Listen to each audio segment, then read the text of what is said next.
Hello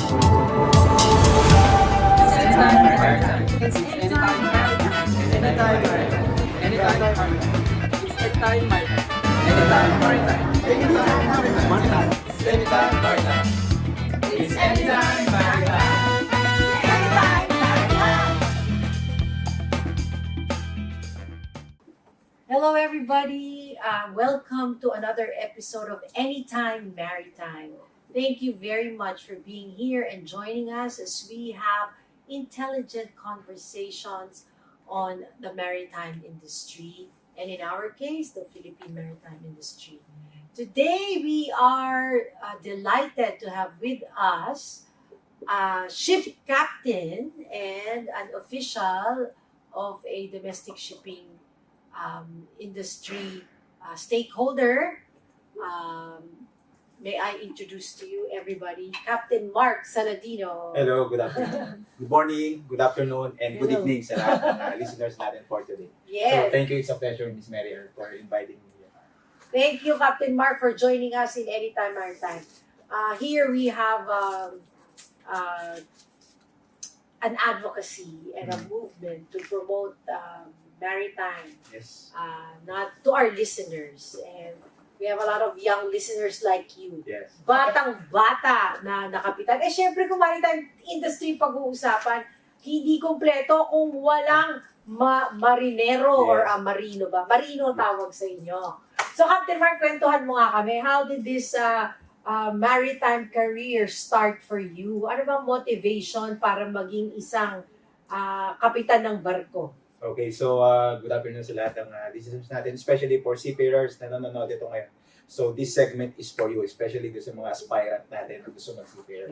So, I started my seafarer journey or career, syempre, after high school. Then, actually, we came from a not rich family. So, syempre, usually kasi during those time, ang thinking ng mga Pinoy kasi, alam to lahat ng mga Pinoy na kapag seaman, marami pera, you go abroad. Dahil yun yung nakikita ng mga tao or mga peoples na na-observe nila with the community. Pag may malaking bahay, kapag may mag-aarang kotse, seaman. Yeah, so, actually, that's the start of my journey. Kasi sabi ko, one time, I want to be like them, I want to be rich, I want to provide everything to my family. So, doon siya nag-start siya. Anong edad? Anong edad mo nung naisip mo magiging marino ako? During those high school days, I think mga second year high school. Talaga? Yes, doon po siya nag-start talaga. Ba't may kilala kang marino?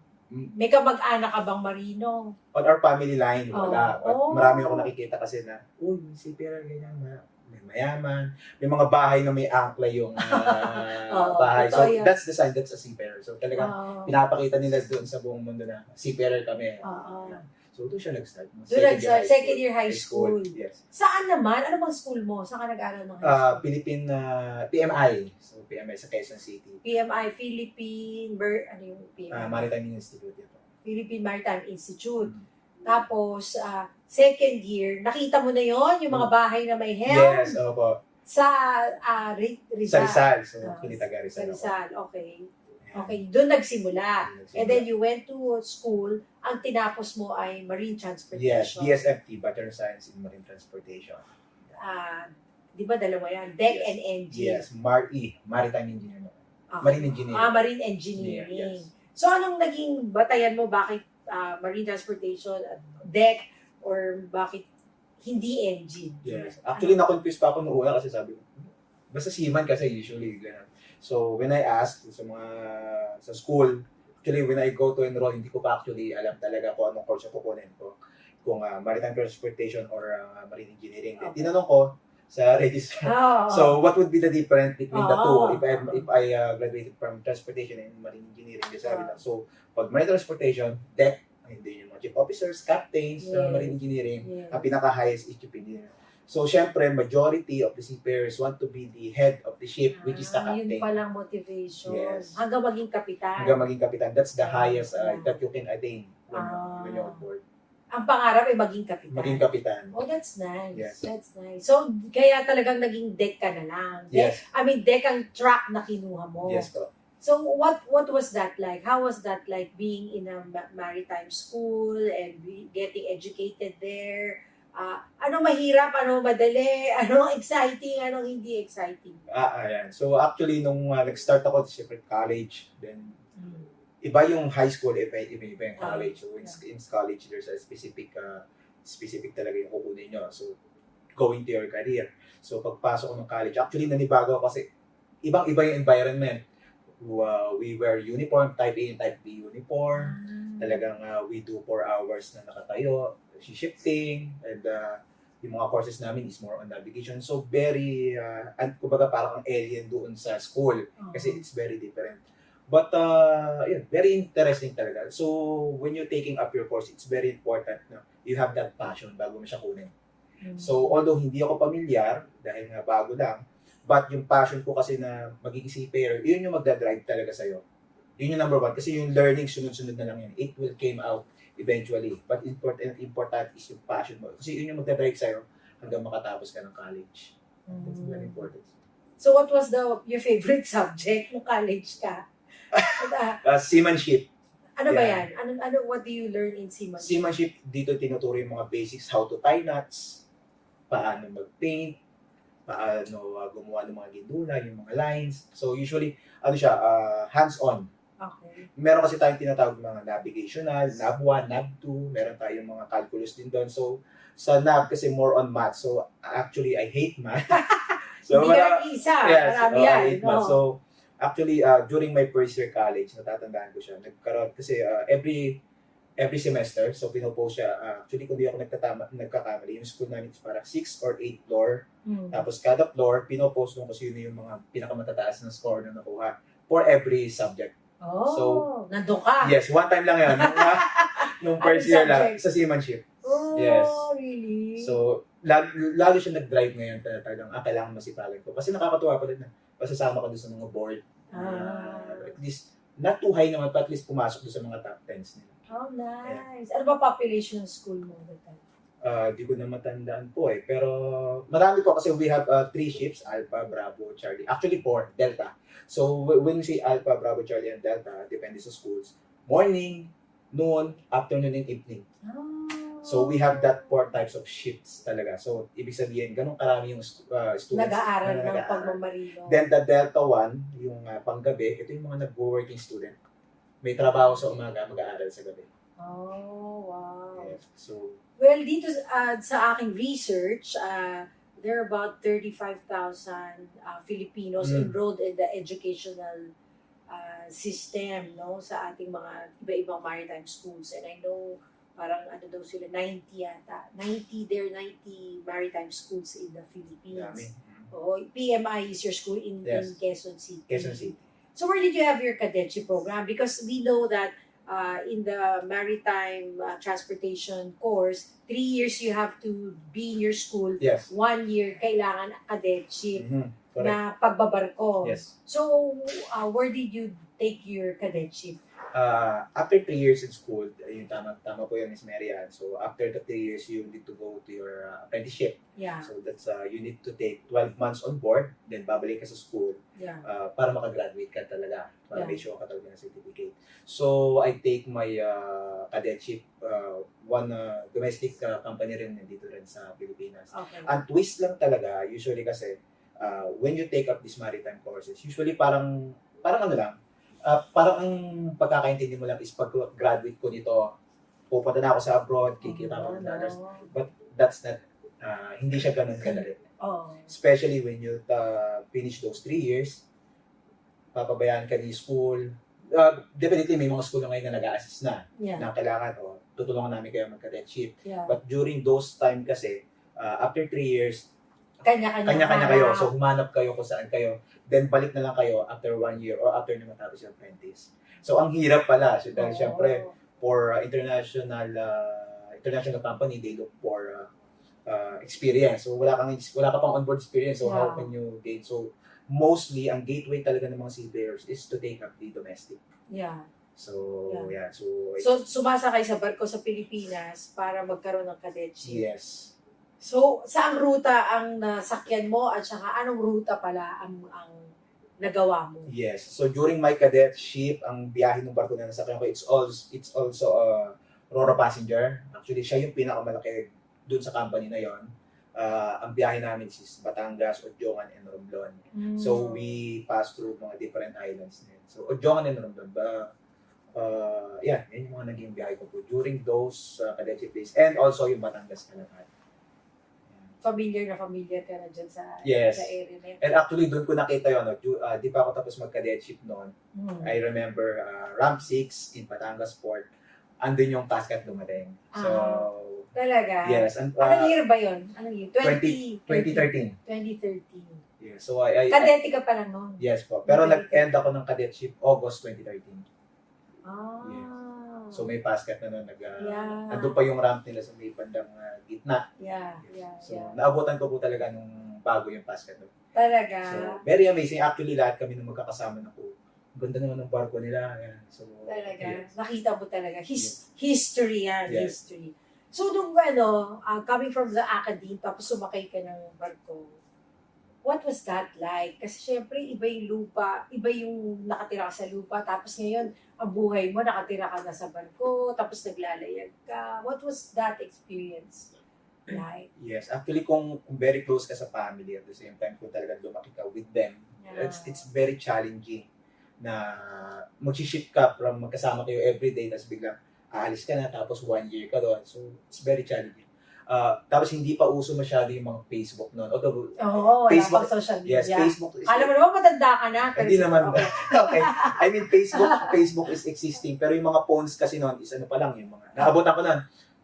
Kasagsagan pa lang ng smartphone na inalis na yung keypad. Okay. Puro, LG G5, mga gano'n. So, kumbaga, ando na, pero hindi pa ganun study. So, ang communication mo talaga is through text, and tatawag talaga sa'yo. So, this is medyo mahirap talaga. Pero, yun nga, again, yung sinabi ko kanina, passion will drive.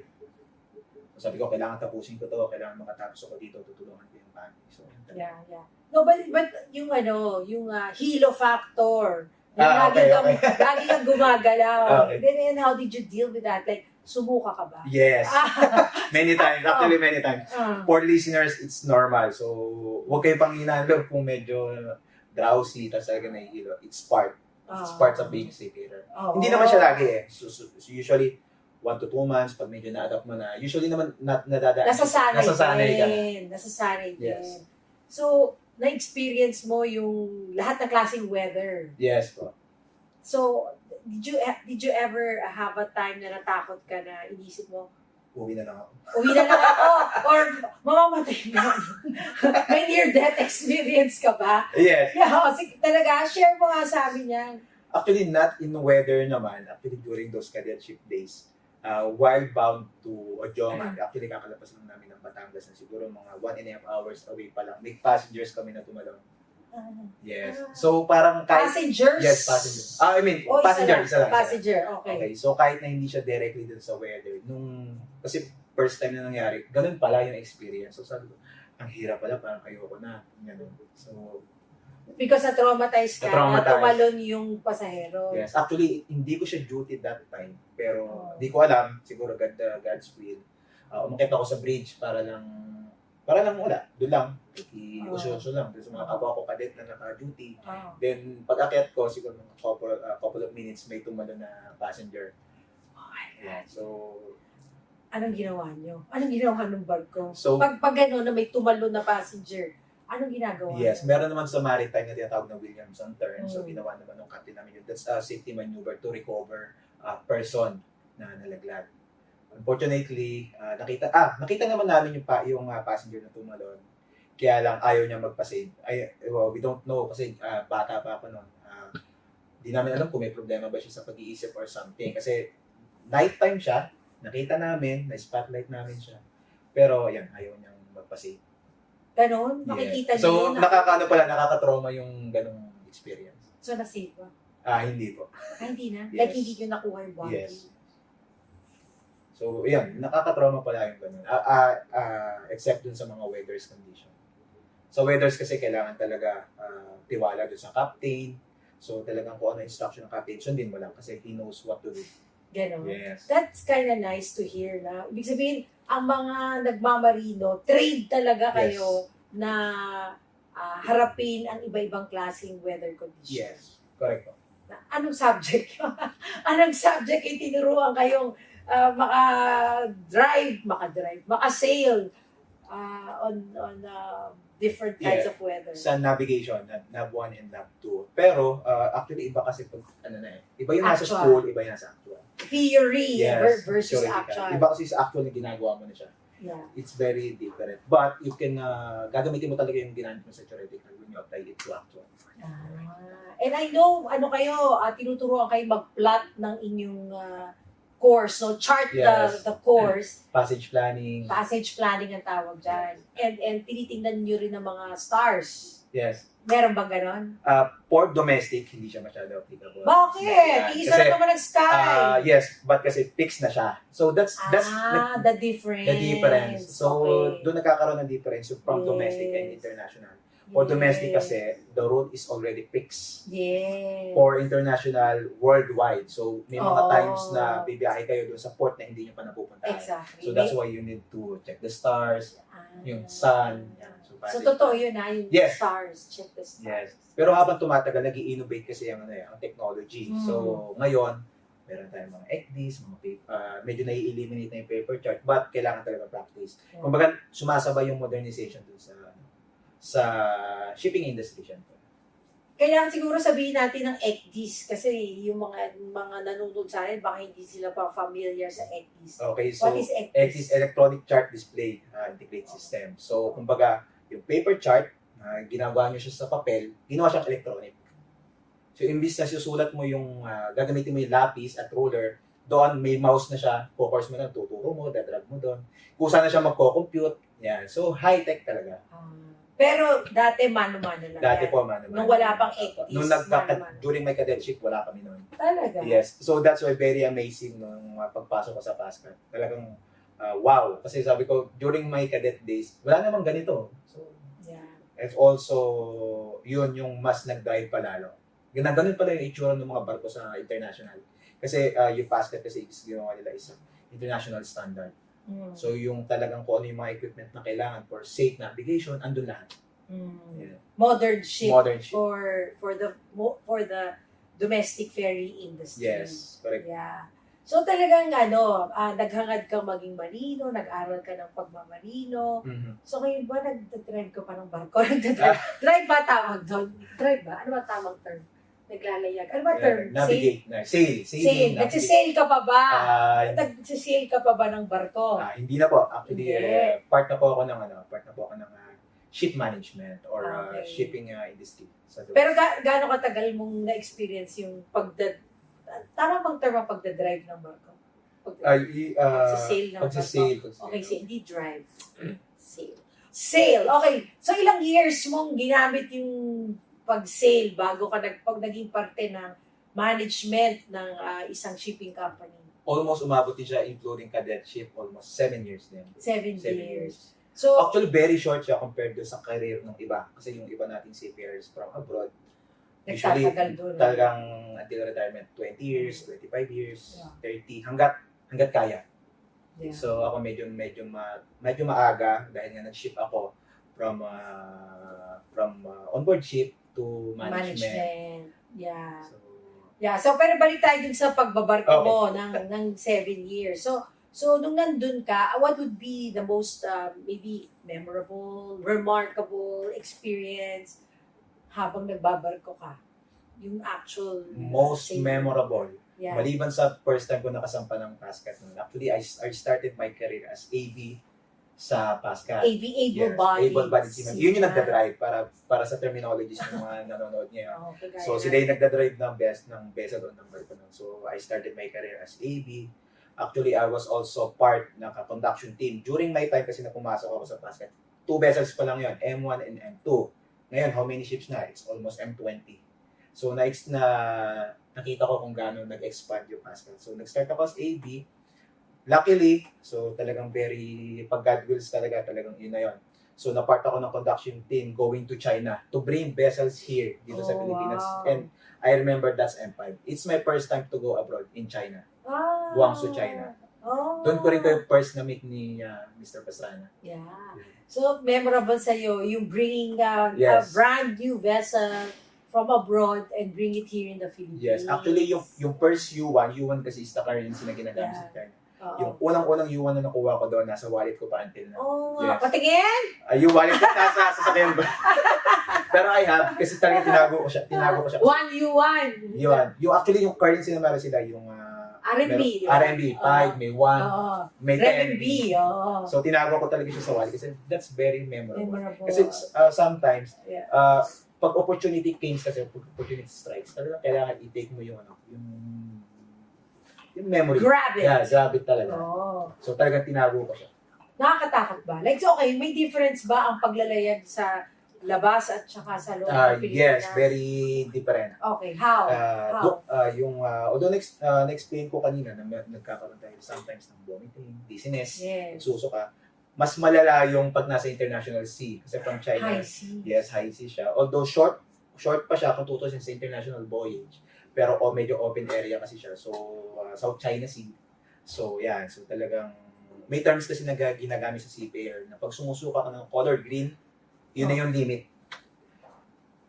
Kumbaga, wala nang lumalabas talaga. So, dumating din ako sa point na gano'n. During those time. And yung iba kasama namin kasi we're a set of young crew. May kasama kami mga senior officers. But past cut kasi during that time, talaga nag-aanap sila ng opportunities for young ones. So, marami kami na ng mga bata pa. I remember Brian and others. Dumaan kami sa gano'n. And nag-uusap-usap kami. Huwag tayo ulit. Ayaw na namin sumama. But, again, the passion push pa rin talaga. So, doon ko na-experience yung ayoko nang bumalik, ayoko nang sumama, ayoko nang ito. Yes, pero ilang meters yung waves na in-endure nyo? Malalaki na yun, 4 to 6 kasi yung vessels is hindi naman ganun kalaki. But yung wave kasi is hindi rin naman ganun. But syempre, maliit yung vessels, hindi siya ganun kalaki. Then, wala kaming laman, hindi kami ganun kabigat. So talagang pag umangat na yung alon, kasabay kami dyan. Pag bumaba siya, bababa rin kami. But yung mga... Ano ba illustrate? Ano yung itsura? Ganon? Nakakalakad ba kayo ng diretso? Para abang nirarak na ganyan? Hindi po. When you going to walk dun sa vessel, kapag pupunta ka dun sa accommodation, kailangan mong humawak. Yes. Hindi pwede. And also, yung ginamit namin ng mga utensils for meals, mga ginagamit namin, lahat sila nakapix. Actually, yung captains and chief engineer namin during that time, well experienced sila sa abroad, sila Captain Ang and others, alam na nila. So, bago pa umalis, mag-sail out yung vessel from China to Philippines, alam na nila ginagawa nila. Yung rep, pinipix na nila. Yung mga utensils, pinipix na nila.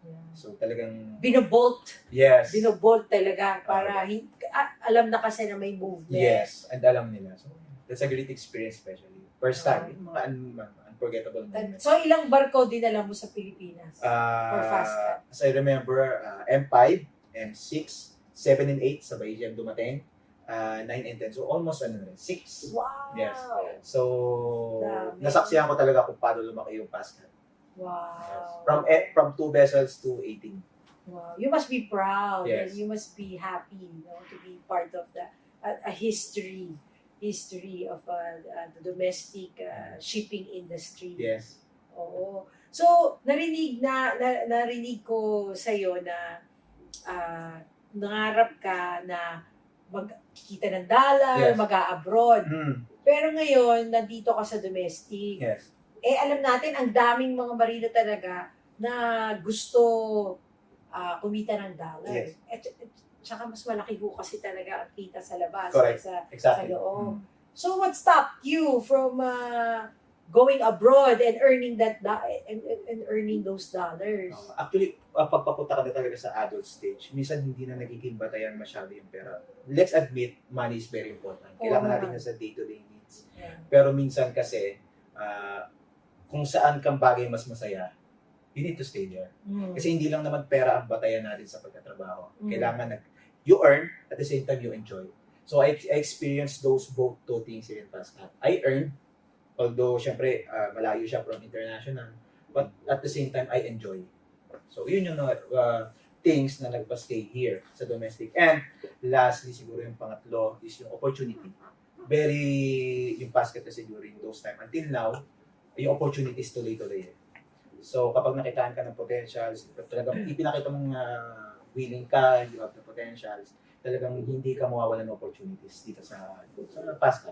So may opportunity rin sa domestic. Yes, meron. Hindi lahat ng opportunity nasa labas lang na to earn dollars, but pwede din dito sa Pilipinas. One of my third mate during my cadetship, tanda ko siya. Third mate ko siya, bata, magaling. Tinanong ko siya sir, ayaw mo na mag-abroad? Sabi ko, bata ka pa naman, sir. Masaya ako dito Yan. Until now, actually, he's a close friend of mine until now. Nasa ibang shipping line siya ngayon. But friend pa rin kami. Then, hindi na siya nag-abroad. Ngayon, kasama siya sa top management ng domestic na yan. Ng company na yan. Until now. So, ibig sabihin, may opportunity ang mga marino, hindi lang sa abroad. Pwede rin talaga sa Pilipinas. At hindi din lang limited sa pagbabarko. Yes. Pwede ka rin maging parte ng management. Yes. So, we're talking about the opportunities. Yes. Kasi sa mga interaction ko sa mga young mariners, at tanungin mo sila parang, anong purpose mo sa pagiging marino? Sinasabi nila lagi, trabaho abroad, and then sumakay sa barko. Pero ngayon, yung naririnig kita, I hear that marami rin pala nga opportunities, no? Sa iba. And then, ngayon sa pag-run mo ng domestic shipping, anong mga nakikita mo dyan? So, ano pang opportunity nakikita mo for mga young mariners na pwedeng gawin, unexplored, anong pwedeng gawin? Yun. Tingin ko majority kasi ng mga seafarers natin ngayon, ang aim talaga nila is, yun nga, number one, kumita. So there's nothing wrong with that. Majority ng mga opportunities pa dito sa domestic is kapag, pag nag-stand out ka sa barko, nakita talaga nilang you have the passion to stay with the company, to contribute to the company. Meron tayong mga opportunities for ship management, maging part ka ng safety development. Yung iba naman is there's also opportunity for maritime education and training. So madami. So actually maraming realization during those cadetship days and during onboard days. Marami rin po na seafarers na nag-start dito sa domestic na until ngayon nandito pa. Kasi yun nga, again, they earn not much, pero yung enjoyment kasi nandoon. So then opportunity marami dito sa Pilipinas for domestic. And kaya ako mapapansin ng mga iba, yung mga tapos na mag-abroad, lumilipat sila dito sa domestic. Tapos kahit na medyo may edad na, nag-i-stay pa rin sila. Because nakikita nila na masaya pala. Actually, during my time while on board, marami ako na-interview ng mga senior officers na mas matanda sa akin. So ang approach ko lagi, kaya ako sabi ko na sila na maayos, I'm the captain, galing kayo ng abroad, magtulungan tayo. Ang goal lang natin is mapatakbo na maayos yung vessel, dumating tayo sa point A to point B. Yun lang. Kailangan yun ang trabaho natin ngayon. Let's aside the age or the lack of experience. But during those time, pag ini-interview ko sila, Chair, anong mas maganda na experience? Anong mas maganda sa'yo, international or domestic? Pero yun na ako na, alisin natin yung pera. Okay. They choose domestic. Talaga? Yes. Kasi? Masaya, interaction. At saka puro kapwa Pilipino. Puro kapwa Pilipino. Yun talagang may bond kayo. So, yun yung madalas na hinag. Usually for international. Meron namang international ship na puro full crew Pinoy, but majority is mixed crew. Mixed crew. Lalo kung mga cruise ships, no? Yes. Talagang iba-ibang nationality. Yes. So, minsan, dalawa lang kayong Pinoy. The rest, puro foreigner na din kasama mo siya for 9 months contract. So, imagine that na hindi mo makausap yung pamilya mo. Ang makausap mo, puro foreigner. Minsan, 2 to 3 lang kayo na Pinoy doon. Hindi pa kayo nagkakasabay kasi may shifting kayo ng mga schedules. So, that's the difference between them. Natawa ko, Captain Mark, kasi naisip ko, nosebleed. Ang hirap kayo mag-English ng mag-English. So, sabihin kung kasama mo sa barko yun, kumbaga pareho kayong bahay, trabaho, nagkikita kayo. And from time to time, magkakasalubong kayo, kakain ka, gagawin ka sa duty ka. So, English speaking. So, nosebleed. Mauubos ho ang English nyo. So, talagang dapat pala sa maritime school na to train din kahit ang nahahasa din sa pagsasalita ng Yes, English. mga maritime terminologies, maritime English, mga basic. Meron ba? Yes, meron. Speaking English ba sa school? Hindi naman po very Ay, strict, kasi, but there are subjects na related to maritime English. Mga basic terminologies. Yeah. So para at least when you go on board, somehow you will be familiar naman na. Totoo. Yung taxonomy na tinatawag, maritime lingo, kailangan alam yun.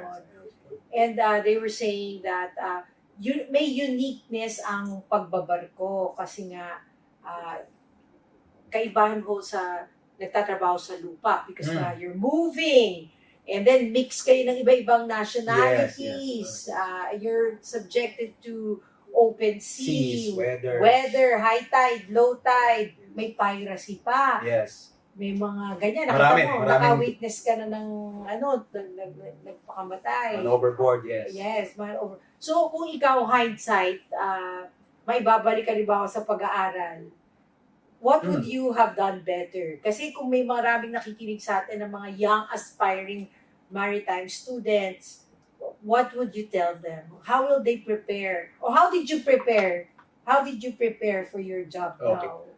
Honestly, especially opportunity to ng mga listeners natin ngayon, especially yung mga magte-take ng maritime or gagawin na nag-undertake na ng maritime. Yeah. Actually, when I start, wala akong kaplano-plano eh. Basta gusto ko lang maging seafarer, gusto ko lang kumita, gusto ko lang makatapos. That's it. But it's a different story. So, dun sa mga papasok pa lang, dun sa mga ongoing na school, number one is planning. Kailangan talaga medyo planuhin mo na pagkatapos ko nito. Saan ako mag-a-apply, ano kailangan ko pag nag-apply ako, gano'ng kahaba yung months na i-allocated ko, ilang companies yung ma-applyan ko. Then yung execution ng plan, very important. Kasi time essence is very important sa maritime. Marami kasi na-experience dito yung mga kapwa ko cadetship. During that time, hindi lang sila na-hire within 1 year, ayaw na nila, nag-change na sila. So, sayang yung ano. So, a tip para doon sa mga listeners natin, ngayon pa lang, planuhin nyo na. Kasi very important. Pagkatapos ng 3 years nyo sa school, dapat, bago matapos yon, pinaplanin nyo na sa kayo mag-apply. Kung pwede nga lang, before pa kayo matapos ng 3 years, nag-start na kayo mag-apply. Kasi it takes several months for application process. Oh, wow. So, that's a very, very good tip, Kap. So, planning. Talaga, begin with the end in mind. 7 Habits of Highly Effective People. Begin with the end in mind. So, kung ina-aspire mo na talagang yan ang kakaririn mo, pagplanuhan na. I wonder kung ang mga eskwela tumutulong sa pag-identify kung saan kayo pwedeng sumakay ng barko, saan kayo pwedeng mag-apply later on. May mga ganyan bang napoprovide na opportunity? During way back, wala po masyado talaga. But now, by this time, ang actually naririnig ko sa iba, bago pa matapos yung 3 years, medyo nila-line up na binibigyan na yung mga list ko sa kayo. Meron na, may option. Much better na ngayon compared before. Okay. Kasi na-experience ko before, after 3 years, di ko alam kung saan ako pupunta, honestly. Pupunta ba ako sa Kalaw? Exactly. Saan ba ako pupunta? Halaga niyan. Yes, ang office noon nung nag-company na in-apply ko for apprenticeship here to Domestic in Batangas. So, imagine, from Rizal, nagpunta ka all. Sumugal ka, going to Batangas na hindi mo alam kung saan yung pupuntahan. Talaga? Yes. That's the hard part, especially when you go to apprentice. So that's why, yung mga listeners natin yan, especially for the young seafarers na nasa school pa, ngayon pa lang, i-plano nyo na. There's nothing wrong planning ahead. Talaga? Yes. Napakahalaga niyan. Planning. As in anything in life, di ba? Hindi lang sa pag-aaral, career, pagpili ng asawa, pagpili ng partner sa buhay, di ba? Diyan talaga pinaplano. Merong clear vision kung ano ba type ko, di ba? Pipiliin mo talaga na, okay, dapat yung makakatuwang ko sa buhay, dapat, yun ganun, maganda, sexy, or yung makakaagapay ko, gusto rin mag-anak, ano ba yung, align yung mga career namin. Yes. Sige nga, pag-usapan namin, may asawa ka. May asawa ka na? Yes, meron. May anak na? Yes. Okay. Dalawa. So, plinano mo rin. So, ikaw, plinano mo talaga career mo. So, plinano mo rin ba kung ilang taon ka mag-aasawa at saka anong hinanap mo sa asawa mo para maging katuwang sa buhay? Curious yan. Kasi, sa lahat ng maritime conference na ina-attendan ko, kasama yan, sinasabi nila na dapat kasama sa pagtitrain ng mga marino pag-train sa wife or sa No, ang turuan sila ng paghahanap ng tamang partner. Kasi okay. Okay. alam mo, at a certain point, pag nakasakay ka sa barko, Yes. if you're abroad, hindi kayo magkasama 24/7. Yes. So, dapat kung alam mong sasakay ka sa barko, yung pipiliin mong asawa, yung kaya yon, kayang mag-isa kahit wala ka. It's like that.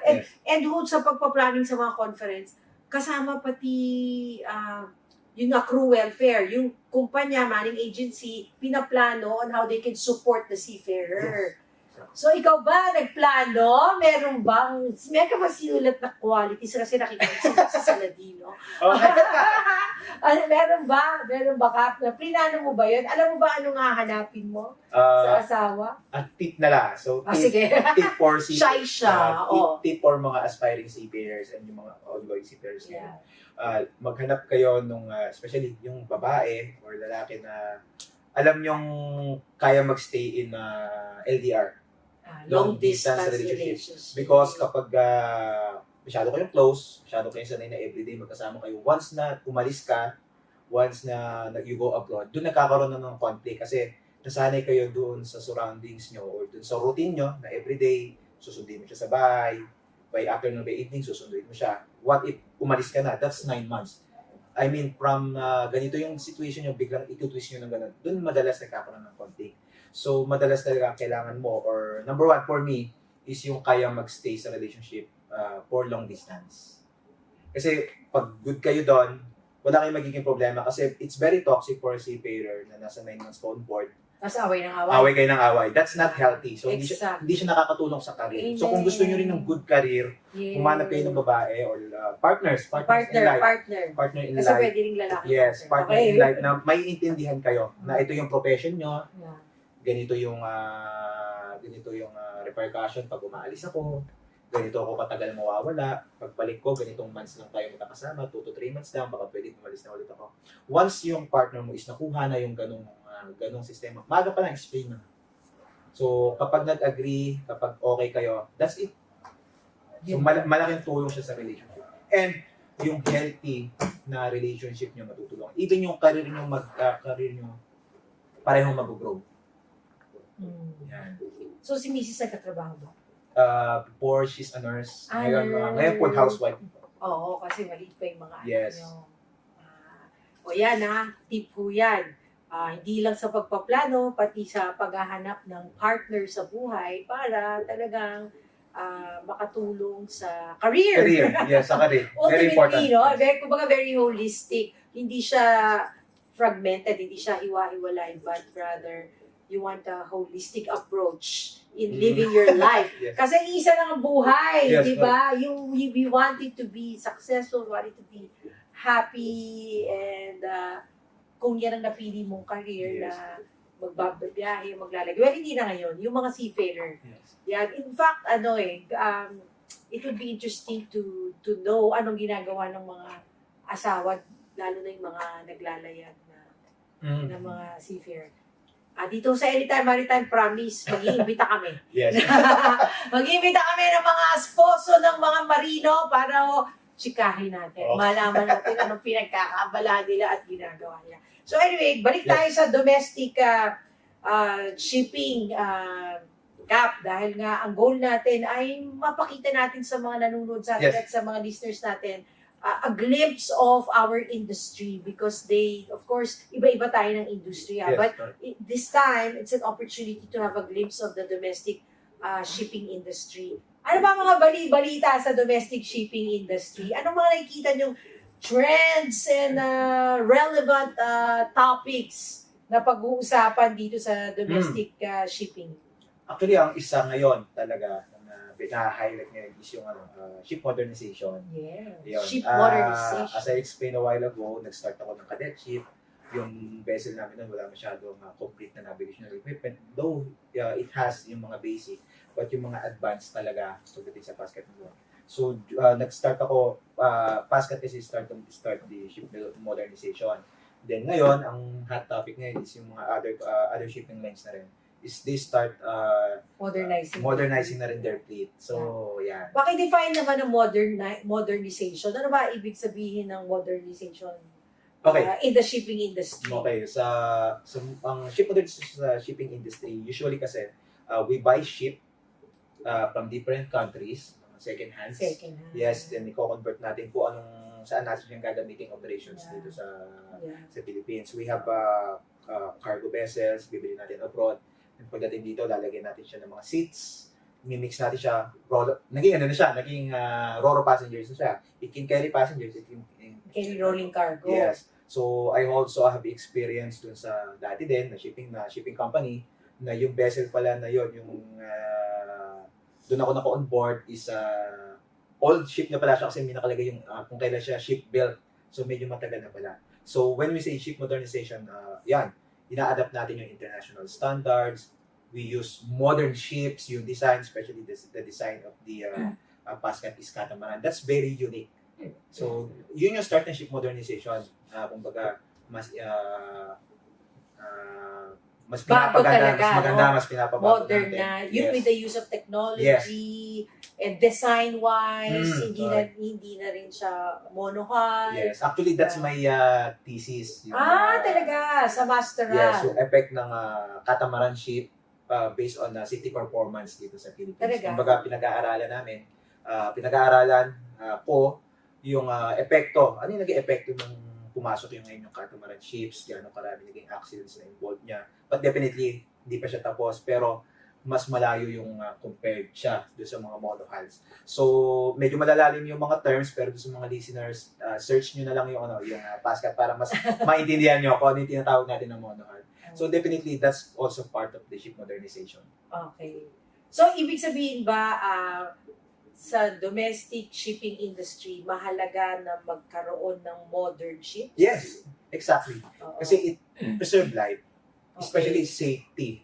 Yeah, for safety Yes, reasons. for safety reasons. That's the number one priority of the ship modernization. Yung safety ng passengers, safety ng cargo, safety ng crew. Yan yung number one na priority ng ship modernization. And marine environment. Marine environment. Oo, yung friendly. Kasi, maaring merong barko nga nagdudugtong, pero luma siya. Yes. Yung design niya is not really suited for the use, which is Yes. carrying rolling cargo and passengers. And then yung speed. May Yes. kinalaman ba ang speed sa epekto sa ekonomiya o sa pagbabarko sa Pilipinas? Yes. Mahalaga ba yun? Yes, very important ang speed, especially nasa domestic tayo, nasa transportation service tayo. As long as na mas mabilis yung pag-transfer natin ng good from one place to another, mabibilis din natin yung pag-deliver, magagamit din agad nila yung commodities na yun. Yeah. Yan. So that's very important.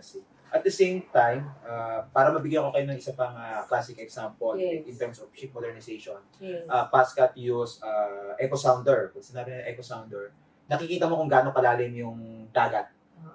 So, doon sa mga older ships, wala nun. So, doon sa mga newer ships, kagaya ng Pascat and others, equipped na siya ng ganun. Yeah. So, It will prevent accidents. yes, especially grounding.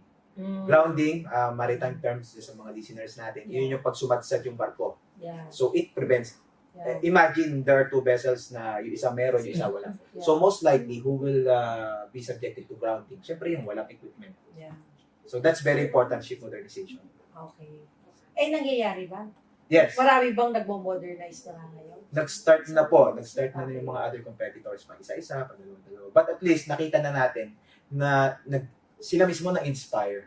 Sila mismo na-inspire na bumili rin ng newer ships, mag-innovate ng mga equipment sa bridge. Yeah. So, that's very important. Yeah. So, as long as natuloy-tuloy yun, ibig sabihin, mas bumababa yung risk na yung mga ferry dito sa domestic is bababa yung involvement niya sa mga accidents. Yes. Yeah, okay. So ano pa? Bukod sa modernization, ano bang dapat malaman ng ating mga kababayan at mga listeners about the domestic shipping industry? Madami. Meron ko na isip na isa. Pwede kong sabihin. Sige Alam nyo ho, yung mga cargo na ino-order ninyo sa whether it's Yes, Shopee or okay. Lazada, doon ho sumasakay sa mga Sinasakay po namin sila. Roro vessels, no? Yes. So whether taga Mindanao sila or Yes. taga Visayas sila, sumasakay sa barko yun. Yes. So kayo nagkakarga niyan, Yes. di ba? So yung mga, especially yung mga nasa Mindanao and Visayas, especially even Luzon, kasi may mga parcels coming from southern part going to north. Kumbaga exchange lang. Yeah. But majority, yung mga Shopee, Lazada, binanggit ko na, yung mga natatanggap nyo, doon po yan dumadaan sa Roro. Oo, hindi ko kami bayad ng Shopee at Lazada. Yes. ha? What we mean is na-deliver po sa inyo yung goods Yes. through domestic ferry. Ships. Yes. So, yes. ano yung no ferry, no Shopee? Yeah. No shipping. Remember? Okay. No shipping, no shopping. Ganon kahalaga ang pagbabarko, Yes. di ba, Kap? No. Napakahalaga. So, okay, pinag-uusapan natin. Tayo ay maritime nation dahil archipelago tayo, 7,641 islands. And hindi tayo dikit-dikit. So, kailangan talaga ng barko. Ito ay infrastructure, Yes. no? Transportation infrastructure na kailangan para maitawid ang goods, Yes. no? At hindi lang yung goods na nasa Shopee at Lazada, kung hindi farmers goods, Yes. no? Di ba? Yung mga agricultural Agriculture. products like bigas, manok, baboy, Livestock, even livestock. Yeah. May pangarap nga ako Captain Mark, na yung presyo ng mangustin mapababa. Mapababa mula Mindanao papuntang Maynila. Yes. Sana magawa yan pag ginamit nila yung Roro network, no? Pero Captain Mark, ang daming iba-ibang klaseng barko sa Pilipinas, no? Iba yung Roro, iba yung cargo. Yes. Iba yung tanker. Yes. Iba yung passenger only Yes. na vessel. Pero ano ang benefit ng Roro as against big ship, halimbawa na cargo lang?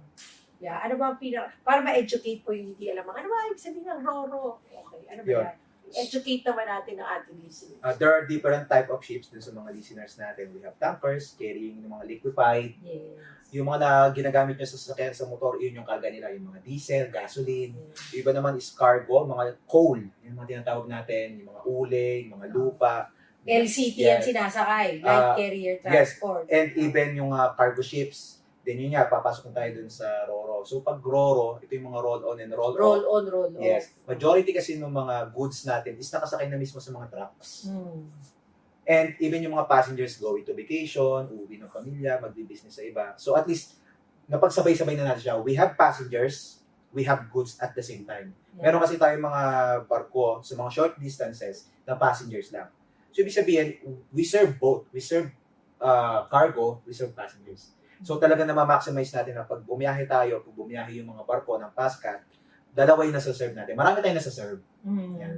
So that's the difference. So rolling cargo, no? In and out. Yes, basta may gulong. mabilis. Yes, basta may gulong. Basta may gulong, Yes. pwede. Mhm. And then, sa mga big islands and small islands, nandyan Yes, yan. andyan tayo. Kasi tayo yung Yes. Pascat or domestic Roro industry yung nagko-connect. Yeah. So, okay. So, we were talking about modernization and we're talking about yung design ng barko, iba-ibang klase. Pag-usapan natin yung larangan ng safety. Yes. Kasi nga napakasama ng safety record ng Pilipino. Nagtataka nga ako, Captain Mark, tayo yung manning capital of the world. Tayong nagpo-provide ng mga marino sa global fleet. Bakit kaya mataas ang record ng aksidente? No. Actually, part na rin siya nung binanggit natin, Ms. Mary, in terms of ship modernization. Okay, hindi ko na masyado may i-elaborate yung mga cases na nangyari natin before. Di rin ako prepared. Although, I have the idea. Baka magkamali na ako ng dig, so hindi ko na mabanggitin. Majority ng mga accident na nangyari way back 1990s, maliban sa... Doña Paz, Yes. halimbawa, fire yun? Fire ba? Yes. Fire capsizing. Maliban sa manpower or dun sa... is also yung mga equipments. Very malaki rin yung role niya during those times of mga maritime accident natin. That's why ship modernization is very important. Kagaya na banggit natin, meron tayong mga fire on board. Kung ma-check nyo ngayon sa ship modernization, paganda yung mga fixed fire system. Yes. Sa navigation, yung mga nagkakabanggaan. Sasabihin natin ng mga seafarers, ang luwag-luwag ng dagat, nagbabanggaan pa. Oo nga. Yan. Yeah. So, Sa mga maritime accidents po, isa yan collision. Yes, collision. Fire, collision, capsizing, Yes, ang mga grounding. top. Yan yung mga top causes of accidents. Yes. So you're saying yung modernization will also help improve the safety Yes. record It's very because of the important. design of the equipment and modern ships. Yes. And then we were talking about kanina, yung education talaga and training of seafarers. Sa atin kinukuha talaga mga marinos. Ibig sabihin, mataas ang kalidad ng maritime education sa Pilipinas. Yes. You agree? And at the same time, ang comment, especially ng mga nasa international, pag Pinoy masipag. Yun ang trademark nating mga Pinoy. Pag nasa abroad tayo, masipag, and talagang porsigido. Masipag, masayahin, Yes. Nasa Filipino Brother Service Excellence. Mahilig kumanta ng karaoke, mahilig magluto ng pansit at adobo. Kasi pag kami conference at may foreigner akong kausap, tatanungin kagad, I eat pansit, I eat adobo. And I said, oh, really nice, how? Oh, my fellow seafarers, would cook that for me. So, ang mga seafarers, ambassador din ng Pilipinas talaga, di ba? All over the world. Kasi all over the world. Sila nagre-represent sa atin. Exactly. So we talked about ships, we talked about people. Mm-hmm. Let's talk about ports. Mm-hmm. Ports. Ang port ba malaking bahagi ng pagbabarko? Yes. Maliban sa sinaservice natin yung mga kapwa natin Pilipino sa pagtawid sa kanila from one island to another, yung existence ng mga port, pier, sa iba po na nakikinig natin, yung po yung mga pier na pag dumating kayo bago kayo sumakay. Kasi port pero pier ang other terminologies niya, yes. Ang terminology, pag nandun kayo sa isa, parang, saan yung pier? Yes. Okay. Pier, okay. So malaki yung role nila, especially sa pag-ipon ng mga passengers, may mga terminals and buildings. So very important mga marshalling areas kung saan sila. So malaki rin ang role ng mga ports. Kasi yung parang airport. Yes, correct. Seaport. Seaport po ito. Yes. Tapos meron ding tinatawag ngayon na land port. Yes. Yung PTX Yes. para sa lupa, mga bus. Mga bus. Bus terminal, jeep terminal. Yan yung land port. Yes. So we're talking about Seaport. seaports Yes. sa larangan ng domestic shipping. Hmm. So mahalaga ba ang lugar ng port? Mahalaga ba ang pwesto ng port sa pagbabarko? Kasi minsan napapansin natin, ang nakikita lang ng mga taong sumasakay ay yung barko lang. Pero mahalaga ba ang seaport? Yes. Yung infrastructure of the seaport itself? Yes, especially sa pagkaka-design. So kailangan talaga malaki yung contribution ng design and yung pagkaka-construct. Especially matagal na tayo nasa domestic industry. Yeah. So meron tayong mga ports ngayon na continuous ng mga rehabilitation para ma-sustain yung in the future pa kasi tuloy-tuloy na yan and even also yung mga location ng mga ports. So very vital talaga na kailangan yung ports is nasa magandang location. Yes. Maganda yung pagkaka-assign ng mga ramp nila, especially for external factor like winds. Yes. May mga ports kasi tayo na medyo exposed. So kailangan maganda yung pagkakaplano niya na kapag amihan, that's northeast monsoon, southwest is habagat. So para doon sa mga nakikinig natin. So kailangan align na align siya para yung operations ng domestic is tuloy-tuloy. Once kasi na magkaroon tayo ng mga cancellations during RAPSI o kaya kapag may mga problema sa port, tumitigil yung pag-move ng goods. So that's very important na kailangan continuous flow yung tao and rolling cargos and goods. So kailangan talaga ang ports is aligned sa overall goal. Yes. And then I think yung ilalim din ng karagatan, yung lalim ng port. Yes. Importante ba yan? Yes. Ang lalim ng port, importante ba yan sa pagbabarko? Yes. So, bakit? Yeah. Bakit so, syempre, yung mga barko natin, doon sa mga nakikinig ulit, meron siyang under clearance. So, kung gaano lang kung ano yung clearance ng vessel sa seabed. So, seabed, yun yung pinakalupa na. So, kailangan doon sa port, nagkakaroon ng continuous na pag-check kung yung bang distance nila is safe pa. Yeah. Baka naman mamaya, mababaw na. So, yun yung agrounding, no? Agrounding. Mm-hmm. So, Kap, we are talking about mga relevant issues on domestic shipping.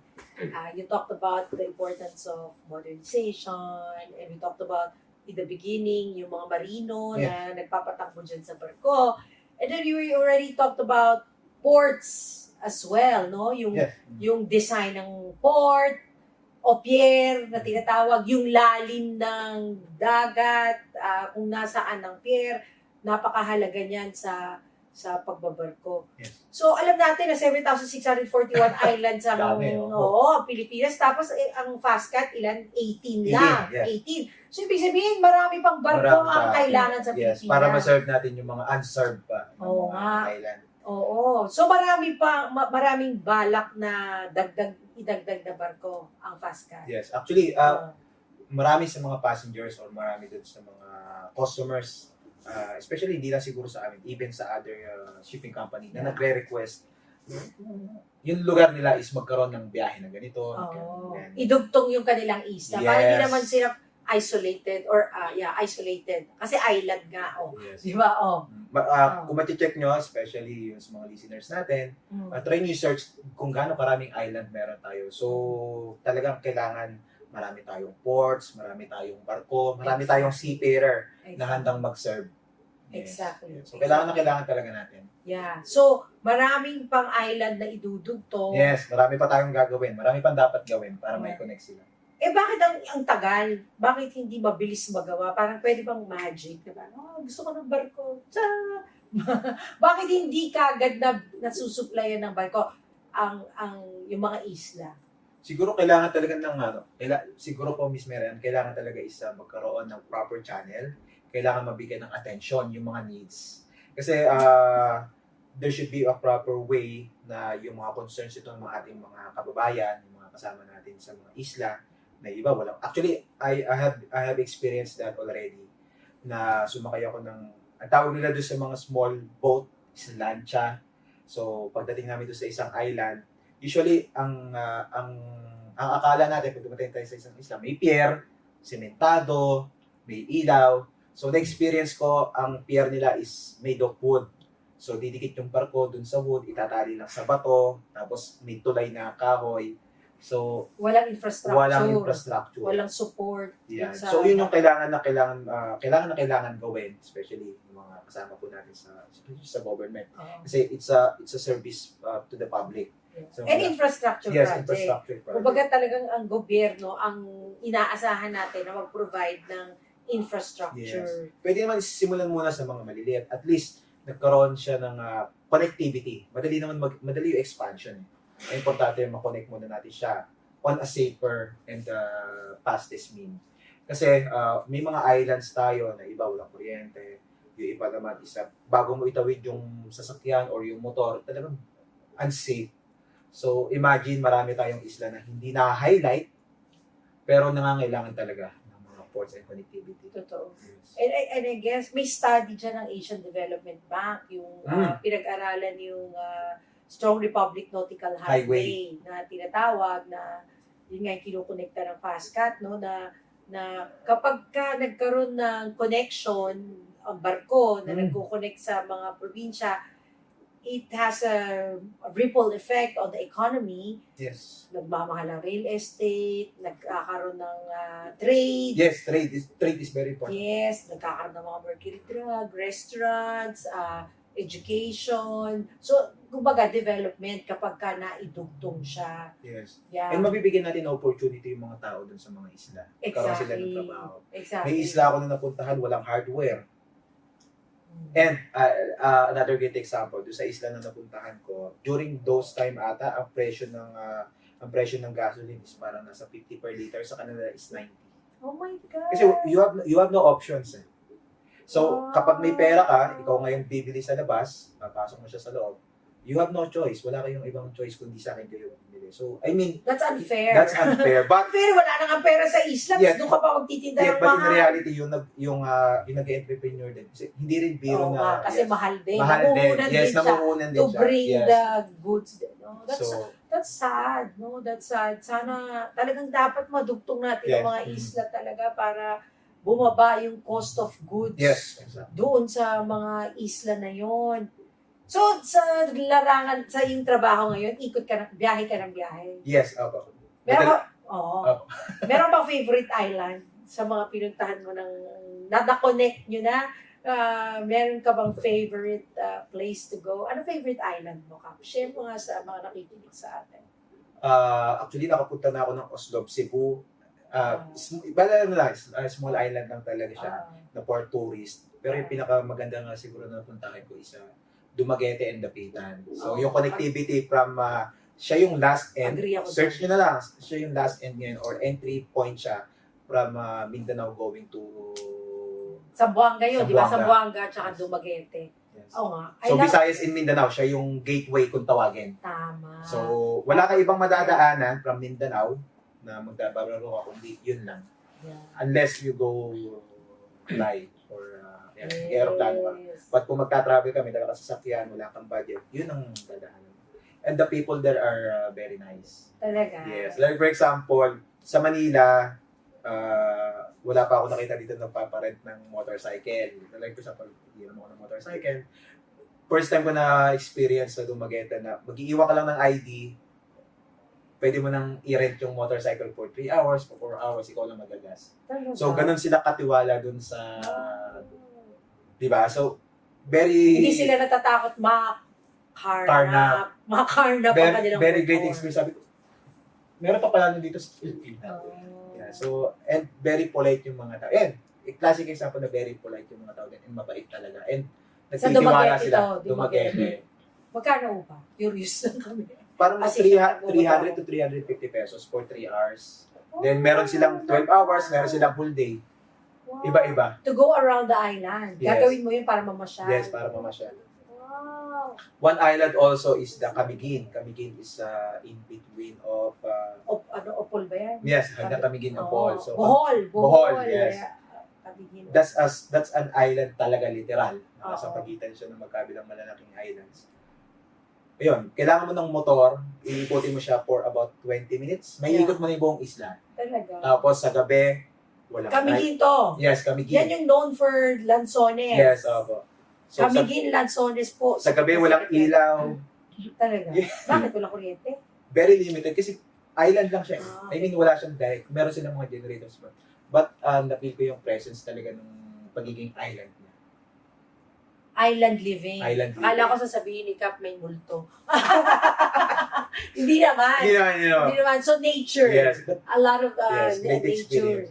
So marami tayong unexplored pa Oh. ng mga islands. So, ako rin during my Seafarers Day, nung nasa Pascat ako, until now, ang dami ko pa rin na-explore. May ganito pala tayong lugar dito. Yeah. Yeah. And dive sites. Yes. Kilala ang Pilipinas sa dive sites, no? Mm. And ang dami pa ring opportunity diyan. Yes, to Bataharip. Yeah. So sa larangan ng yung pag ship manage Okay. sa anong mga issues na nai-encounter mo na gusto mong ma-solve o mga sinosolve mong issues sa domestic shipping? Okay, for external siguro, mga na-encounter namin, especially for the operations, pagmamanage ng mga barko, kailangan talaga yung support talaga ng government, especially for us na nagka-try na tayo mag-serve sa people. So, kailangan talaga ng support. Like what? Be specific na. Yeah, like Kung nakikinig po ang Okay. mga taga-gobyerno, baka naman, bikini men! O ano? Yan. So, Ano? actually, it's a win-win, especially O, totoo naman. hindi lang kasama doon sa ferry operators, but of course, mga passengers. Yeah. Yung mga terminals natin, pagandahin natin. Oh. Yung mga sistema natin para ma-avoid yung mga fixers, pagandahin natin. Mm. Kung kaya natin i-digitalize yung mga system natin, gawin natin. Kasi nasa-serve natin yung mga kababayan natin na pagdating nila ng port, hindi sila mag-iisip na masyado mataas yung pamasahe or may gagawa ng paraan para mapagkakita sila. So, yung kailangan natin, yung development, yung system, Exactly. yung mga infrastructure natin sa mga Exactly. facilities. Yeah. So gusto natin yung mga terminal buildings natin talagang pagpasok nila kahit papaano komportable, may mauupuan, malamig, may maayos na CR. Yeah. So it's very basic pero kailangan talaga. Exactly. Sounds basic. Yes. And maybe, dagdag ko pa dyan po yung signages. Yeah. Kung magdadrive ka, yung signage sa kalye, nasasabihin, 25 kilometers malapit ka na sa Batangas ito yung Port. Yes. Ito yung Roro Highway. Yung ganyan, simple signage to lead you to the highway at we make the experience nice and fun, no, for customers. Correct. Para ulitin nila. Correct. So basic things like that. Yan ang request sana ng domestic shipping. Yes. Okay. And kung kaya pa, additional thing, additional na for improvement natin, yung mga ramps natin dumami, para it can accommodate more ships. Pag more ships, mas maraming travelers. So lahat tayo nakikinabang doon. Kasi mas maraming ramp, mas maraming availability, maraming vessels yung makakabiyahe, mas marami tayong maikakarga. May iwasan natin yung mahabang pila. Marami. Totoo, no? Yung pila dun sa area na kung saan mag-aantay yung mga sasakyan bago sila sumakay sa barko. Meron kasi tayong mga certain ports pa na minsan isa lang, minsan dalawa, minsan tatlo lang yung capacity to receive ship at the same time. E paano kung maraming vessel na yung bibiyahe doon? So kailangan pa nilang hintayin, makaalis yung nakapila doon. So that's an example talaga. Which I think na kailangan talagang i-improve natin para lahat mapabilis natin, especially sa pag-deliver ng mga goods and services and people. Yeah. So, nakaikot ka na sa buong Pilipinas, may minamanage ka mga barko sa buong Pilipinas. Yes po. Sa iyong experience, anong island yung talagang organized na sila to in the larangan of domestic shipping? Okay. For me, pinaka pwede na talaga is yung Batangas Calapan. Modern na ba yan? Modern and systematic na. Yes. So, may sistema na sila, may pagpasok mo, ganito. Yung terminal buildings nila, bagong gawa. So, hopefully talaga ma-adapt din siya dun sa mga iba. Kasi Batangas Calapan is gateway naman ng Luzon going to Visaya. So, Visayas. So, Batangas. Pag tugtong nyo ng Calapan, Visayas na po yun. So, talagang pinag-uulan siya. Hindi, Mindoro. Mindoro. Mindoro is still Luzon. Pero yung Katiklan. Yes. Mindoro to Katiklan. Okay. Ang papuntang Visayas. Yes. So, yun, very talaga na kailangan yung mga terminals. And, sa ngayon, sa mga naikutan ko ng mga ports, yun yung somehow systematic and may capability to hold passengers for good service. So, hopefully, ma-adapt talaga ito sa iba. Yeah. So, napag-usapan natin ship sports people. Napag-usapan natin masasarap na isla at magagandang napuntahan mo. Masasarap. Hindi, yun ang tatanungin ko. Okay. Yun ang tatanungin ko. Anong favorite food, cuisine mo dun sa mga island na, or yung mga unique food na nakain mo sa mga isla natin sa Pilipinas? Nakalimutan ko na yung tawag siya. Also in Camiguin. Yung tinapay siya na parang may leche na sa loob. Pastel! Pastel, yan. Tinapay na sobrang sarap. Pastillas sa loob. Liquid pastillas. Pastel. Yeah, pastel. Okay. Exclusive siya sa Camiguin. Talagang kahit sa katindahan meron. Isla siya pero meron doon. Yeah. Also yung mga grilled na, first time ko kasi nakatikim ng grilled na Blue Marlin doon na talaga mabibili mo lang sa palengke na naka-sticks for very affordable price. Talaga? Kasi abundant sila pagdating sa fish. So para ka lang. So marami. Blue Marlin na nakatuhog na sa stick na ikaw na mismo yung natikman yun na. Talaga? Yes. Sa Camiguin yan. Wow. Na-excite ako. Parang gusto ko i-try. So, Blue Marlin na naka-stick na parang pork barbecue. Yeah, yes. Tapos na ikaw mag-grill. Talaga? Tapos yun pa ang isa, very affordable yung mga especially sa mga islands. Kasi nga, konti lang ang tao, tapos hindi naman nila na-export masyadong product. So, syempre, kung ma-export natin siya sa iba, malaking tulong sa kanila. Dahil syempre, that's profit for them. But ang dami nating mga unexplored pa ng mga cuisine sa different islands. Talaga? Kaya, dapat imbitahin natin itong ating mga kaibigan at listeners na huwag maging dayuhan sa sariling bayan. At pag sumakay sila ng Roro, they can get to stop and enjoy the scenery, eat the food, mingle with the people, di ba? Na ibang level po ng experience ang ma-enjoy nila. Ika nga, marami sa Pilipino gusto makapunta abroad, Hong Kong. But for me, try muna natin i-explore kung anong meron tayo dito sa Pilipinas. Kasi ang dami pang nakatagong beauty dito sa mga different islands sa Pilipinas before we go abroad. O sige nga ikaw, anong nire-recommenda mong site na dapat puntahan? Imbitahin mo naman sila. Share mo. Yes. Nakapunta na ako one time sa Palawan. Nagdala ng Pascatlon, ng ship as part of mga new routes. Hindi ko siya masyado naikot pero very excited. So gusto ko mapuntahan yung Palawan. going to Palawan is medyo mahirap. Ang number one means of transportation is through airplane. Yeah. Then the numbers two, mahal, expensive. Then number two is meron namang bumibiyahe but very minimal lang. So imagine kung magkakaroon tayo, actually magkakaroon pala, talaga pina-project natin is Mindoro connectivity to Palawan. So imagine kapag meron ng ganun, pagtawid mo ng Calapan, makakapunta ka na doon with your family, with your car, makakaikot kayo doon. Yeah. So I'm very excited for the Palawan talaga. Oh, actually, excited din na I'm sure ang mga Mendoreño dyan, Yes. ang mga Palawenyo na Marami tayong customers, marami tayong kababayan na nagre-request kung kailan natin mabubuksan yung yan Palawan. And even as sa Pascat, very excited na rin kami na ma-open.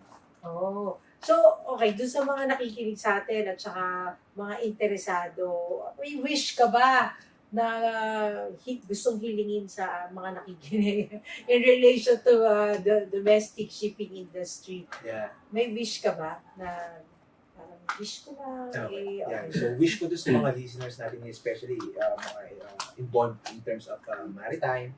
So support natin yung domestic. Huwag natin siyang maliitin kasi it's very vital sa organization and sa industry na meron tayo. Supportahan natin, i-try natin magka-debt ship sa mga domestic. Kung kaya natin or kung kaya ng passion natin, natulungan yung bansa natin na magstay tayo dito with the help of others, talagang kailangan i-serve natin. Mag-serve tayo sa kapwa natin Pilipino. Yeah. Then, there's a specific time naman that you can go abroad. But at least, yung ginawa natin na makapag-serve tayo sa bayan, Totoo. yun yung kailangan talaga natin. Parang I guess what you're saying is, ilagay naman ng domestic sa equation. Yes, correct. Huwag isipin lang na Huwag niyo pumamalitin ng domestic, oo in nga short. po, oo nga po. At saka wag abroad lang ang target, no? Parang kasi kung lahat gusto mag-abroad at naman, wala namang masamang kumita ng malaki. Kaya lang, paano po yung bayan? Yes, Diba? right. Sino magsisilbi dito? Isa lang po ang bayan natin. At sino pa ba ang mag-aayos at magpapaganda at magpapalakas sa ating bayan kung hindi tayong Pilipino? Correct. So, wag natin kalimutan, no? Yun ang wish mo Yes, sa kanila. wish. Naki-wish na ako sa'yo. Naki-wish na po ako.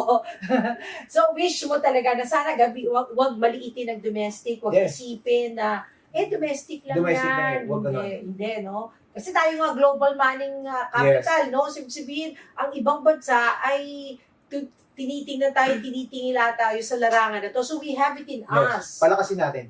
At kaya pa natin pala kasi. Oh, I love that. Ay, bata pa siya.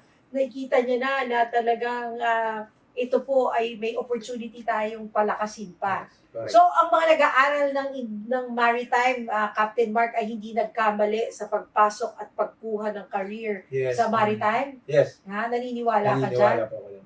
Talaga. Marami opportunities na hihintay sa inyo at hinihintay kayo ng bayan mag-serve. I love it. I love it talaga. Ilang taon ka na ba? Parang mature mo sa edad mo. Actually, 30 years old this Tingnan year. nyo na, people, 30 lang siya, pero layo na nang narating niya, at saka pwede pala. Pwede. Pwede, di ba? Pwede. Yes. Yeah, at maliliit pa ang mga anak mo, so you're actually setting the foundation for their future. Yes. Di ba? For their future. Stronger Philippines.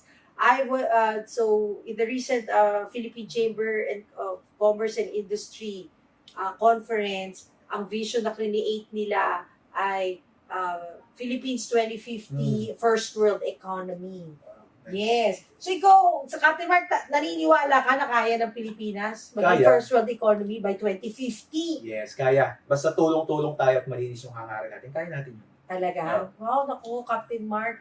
Isa kang parang beacon of light for the maritime industry. Salamat ha. Salamat Yes. dahil kaya mong kumita ng mas malaki sa labas. In your age, you have the energy, you have the intelligence, you have the capacity to earn 10 times more by going abroad. But here you are, serving the domestic shipping industry because you believe that kaya nating Pilipino and we must build our country. Yes. So, naku, salamat. Opo. Ikaw ay isang poster boy. Ha? Wag namang lumaki ang ulo ni Captain Mark, pero you're being a good role model and we need a lot of good role models alam natin na syempre merong bad eggs in a basket, meron tayong naririnig ng mga corruption, ganyan. Pero, maybe leaders who don't really do their job, they're not being very inspirational, pero it's okay. Yeah. It's okay. Maybe let's just be part of the solution and not contribute to the problem. Correct. Tama, di ba? Ganun ang pwedeng gawin. Yes, exactly. Yeah. So, Captain Mark, maraming salamat for guesting here in Anytime Maritime. Yeah, it's a pleasure po. Siyempre, Talaga? sa akin. Tulungan mo naman tayong ipamalita ang good news ng ating movement of Anytime Maritime. Yes. Because if we have a strong maritime industry, we will have a strong Philippines and a strong global maritime industry. Correct. So let the Philippines have that strong foothold in the maritime industry by having a strong domestic. Industry.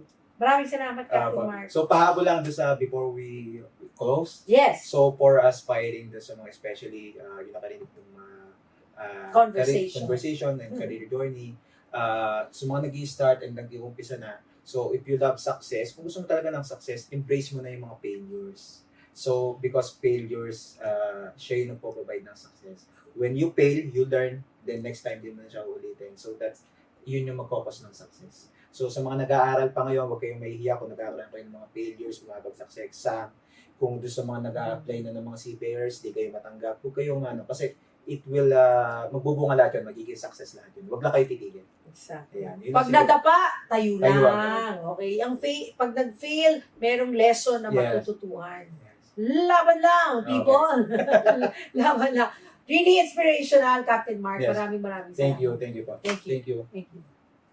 So, this has been another episode of Anytime Maritime. Thank you for joining us. And please do continue to watch and support Anytime Maritime for a stronger maritime Philippines. Thank you. Thank you. Bye. Anytime Maritime. It's Anytime Maritime. Anytime Maritime. Anytime Maritime. It's Anytime Maritime. Anytime Maritime. Anytime Maritime. It's Anytime Maritime. It's Anytime